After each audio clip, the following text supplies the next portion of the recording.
ओम श्री परमात्मा नमः। मैं आचार्य हृदय अवस्थी आप सभी का शास्त्र चर्चा चैनल पर हार्दिक स्वागत करता हूँ। परम पूज्य गुरु जी प्रातः स्मरणीय पंडित भगवत शरण शुक्ल वेद मूर्ति तपोनिष्ठ गीता उपनिषद पुराण धर्म शास्त्र के विशेषज्ञ और व्याकरण विभाग के पूर्व विभागाध्यक्ष काशी हिंदू विश्वविद्यालय वाराणसी हम लोग को चरक संहिता पर ज्ञान दे रहे हैं। शारीरिक स्थान है, दूसरा अध्याय है अतुल्य गोत्रीय और 32वें श्लोक से गुरु जी अब हम लोग को बताएंगे। यल्लीलायित विश्वमेतदखिलं यस्मिन् पुनर्लीयते यस्मात् स्थावरजङ्गमात्मकमिदं लोकं दरीदृश्यते भासा यस्य विभान्ति सर्वजगतः ज्योतिंषि सर्वात्मना तं देवं जगदेककारणमयं वंदे त्रिलोकीश्वरम। शास्त्र चर्चा इस चैनल से संबद्ध सभी विद्वद्गण, सभी जिज्ञासु छात्र वृंद, सहृदय सज्जन वृंद एवं इस चैनल के व्यवस्थापक आचार्य हरिहृदय अवस्थी जी, आप सभी का चरक संहिता के शरीर स्थानम इस प्रकरण के अतुल्य गोत्रीय शरीराध्याय जो द्वितीय अध्याय है उसके विचार परंपरा में आपका स्वागत है। आज हम लोग 32वें श्लोक से आज के विचार प्रारंभ कर रहे हैं। सर्वगः सर्व शरीर भृच्च स विश्वकर्मा सच विश्वरूपः सचेतना धातुरतीन्द्रियश्च स नित्ययुक्सानुशयः स एव। सह सर्वगः, वह जो आत्मा है, आत्म तत्व, उसका स्वरूप क्या है? तो कहते हैं स सर्वगः, वह आत्म तत्व जो है वो सर्वत्र है, सभी जगह है। जड़ में भी है, चेतन में भी है, स्थावर में भी है, जंगम में भी है, सभी जगह है। सर्व शरीर भृच्च, और सभी प्रकार के शरीरों का वो भरण पोषण करने वाला, अर्थात उसी के रहने से शरीर का पोषण होता है, शरीर में वृद्धि होती है, सब कुछ उसके होता है।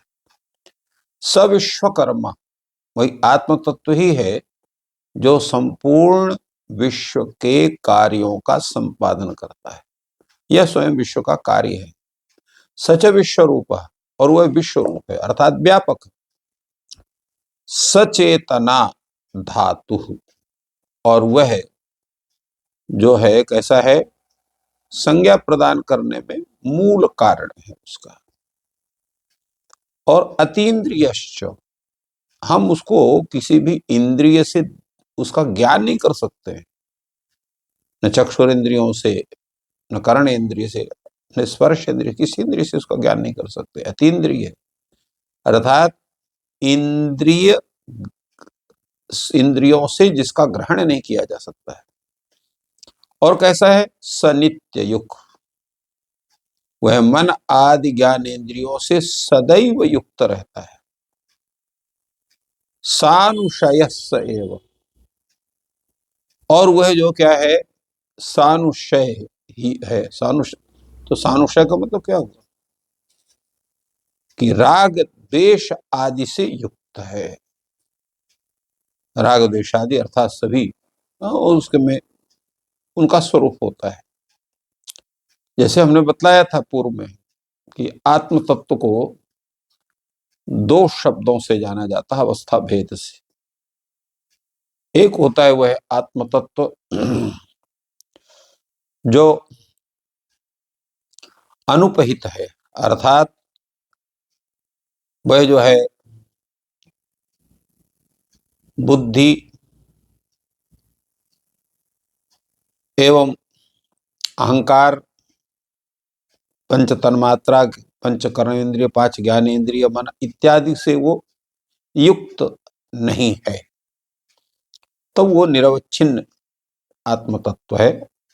और एक सावच्छिन्न आत्म तत्व है जो बुद्धि आदि से युक्त है, अर्थात प्रकृति वियुक्त, प्रकृति युक्त। तो प्रकृति वियुक्त जो है वो आत्म तत्व निरवच्छिन्न है, और जो आत्म तत्व प्रकृति आदि से युक्त है वह सावच्छिन्न है। तो उसमें जो है, जो सावच्छिन्न जो आत्म तत्व है, उसमें राग भी है, द्वेष भी, उन सबसे युक्त है। इसलिए सानुशय स एव, ऐसा इसमें कहा गया। रसात्म माता पितृ संभवानि भूतानि विद्या दश षट सदेहे चत्वारि तत्रात्मनि संशितानि स्थितस् तथात्मा च चतुर्षु तेषु।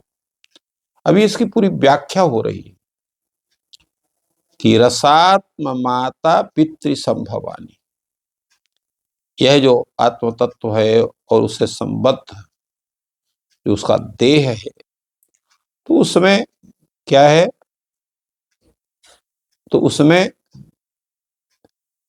चत्वारि तत्रात्मनि संस्कृतानि, उसके शरीर में ये जो चार तत्व हैं, जैसा पूर्व में भी कहा गया था, चार महाभूत, तो भूतानि चत्वारि, पृथ्वी जल तेज वायु, ये चार उसमें रहते हैं। तो भूतानि विद्यात्, और दश षट च देह, और इसमें जो है वो उसके भेद है इन चारों के भूतों के, रचल, आत्मज, मातृज और पितृज, ये भेद है। रसात्म माता पितृ संभवानी भूतानि, वो कौन कौन से होते हैं, तो वो जो है 10 षट माने 16 भेद, 10 और 6 16, तो रसज के 4, आत्मज के 4, मातृज के 4, पितृज के 4, तो ये जो 4 चौको 16, 16 भेद उसके होते हैं। और ये चारों महाभूतों का अधिकरण क्या है, तो तो, तो चत्वारि तत्रात्मनि संसृतानि तथा चतुर्षु तेषु आत्मा स्थितः। जो चतुर्षु तेषु, ये जो चार महाभूत है, पृथ्वी जल तेज वायु, इनमें सब में जो है, चारों भूतों में आत्मा ही वहां पर बैठा हुआ है। तो चत्वारि तत्रात्मनि संसृतानि कानि चतुर्षु तेषु, चतुर्षु तेषु आत्मा स्थितः, इन चारों में जो है आत्म तत्व स्थित रहता है, विद्यमान रहता है। भूतानि माता पितृ संभवानि रजस शुक्रम च वदन्ति गर्भे आप्यायते शुक्र मसृक् च भूतैः यैस्तानि भूतानि रसोद्भवानि।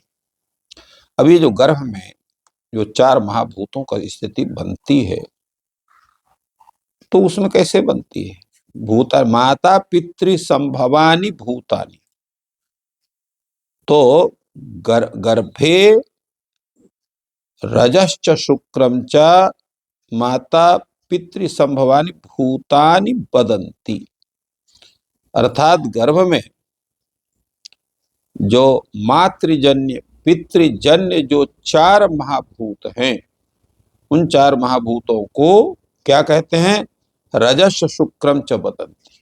आचार्य लोग कहते हैं कि रज और शुक्र है, जो माता और पिता के माध्यम से वो वहां पर आते हैं। और आप्यायते शुक्र मसृक्ष भूतैः, और ये चार महाभूत है, इन चार महाभूतों से शुक्रम असृक्च, शुक्र माने वीर्य और असृक माने रज, इनकी जो है जब पुष्टि होती है, तो यही है, ये तो आप्यायते, जब इनकी पुष्टि होती है इनकी, तो ऐसे में जो है रसोद्भवानि भूतानि आप्यायते, तो वे महाभूत जो है वो क्या हो जाते हैं, रसज हो जाते हैं, रसोद्भवानि, तानि भूतानि रसोद्भूतानि रसोद्भवानि आप्यायते, तो रस रस रस रस रसोद्भव हो जाते, माने रस से उत्पन्न माने जाते हैं। तात्पर्य यह है कि जो सभी प्रकार के भक्ष्य भोज्य आदि पदार्थ हैं, वो पंच महाभूतों से उत्पन्न होते हैं। तो उनके ही सेवन करने से स्त्री में रज की स्थिति बनती है, पुरुष में शुक्र की स्थिति बनती है, और गर्भधारण के पश्चात माता के जो आहार है उस रस से ही गर्भ की पुष्टि होती है। तो ये बात विशेष रूप से सबको ज्ञात है।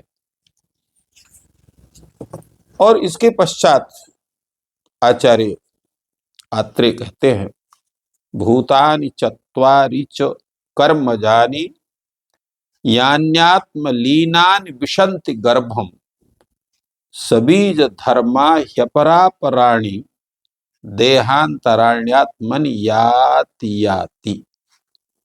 अर्थात आत्मलीनानि कर्मजानि चत्वारि भूतानि तु गर्भम विशन्ति। अर्थात आत्मलीन जो ये चार महाभूत हैं, पृथ्वी जल तेज वायु, तो ये कैसे हैं? गर्भम विशन्ति, जब गर्भ में प्रवेश करते हैं। तो ये कैसे प्रवेश करते हैं? ये कर्मजानी, कर्मजन्य है। अर्थात पूर्व जन्म में जो हमने कर्म किया था उस कर्म के आधार पर ही यह जो चार महाभूत हैं, पृथ्वी जल तेज वायु, वह जो है आत्मा के अपने पूर्वजन्म के शुभ और अशुभ कर्मों के वशीभूत होकर के ही वो फल भोगने के लिए पुनः ये चार महाभूत उस गर्भ में प्रवेश करते हैं और तभी उस शरीर का निर्माण होता है।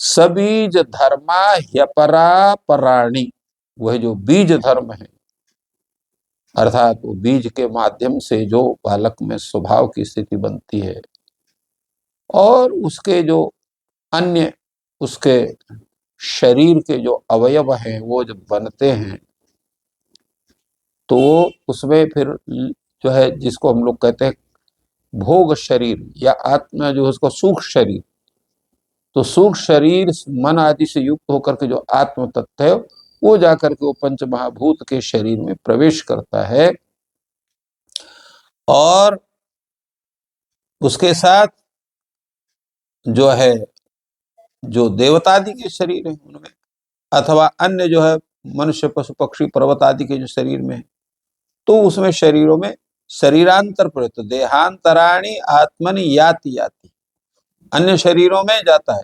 अर्थात देव शरीर जो है, देव शरीर में केवल लिंग शरीर मनोयुक्त ही आत्मा जाता है और देव अन्य शरीरों में जो है मनुष्य पशु पक्षी कीट इत्यादि में शरीर में वो शरीर जो है अन्य अन्य शरीरों में वो प्रवेश करता है तद्रूप में। अर्थात यहाँ पर बतलाया गया है कि दो तरह का शरीर होता है। एक शरीर वो है जिसको सूक्ष्म शरीर कहते हैं, जैसे पंच तन्मात्रा, पंच ज्ञानेन्द्रिय, बुद्धि तत्व, अहं तत्व आदि ये सब होते हैं।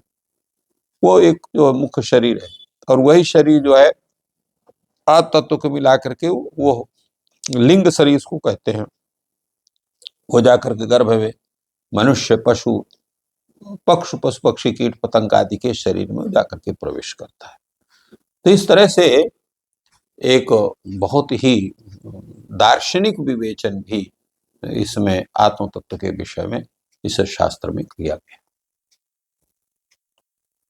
तो इस प्रकार गुरु जी ने सूक्ष्म शरीर किस प्रकार से देहांतर गमन करता है उस पर चर्चा की, जो अतुल्य अध्याय में वर्णन है। और आपका दिन शुभ हो, ईश्वर आपकी सहायता करें।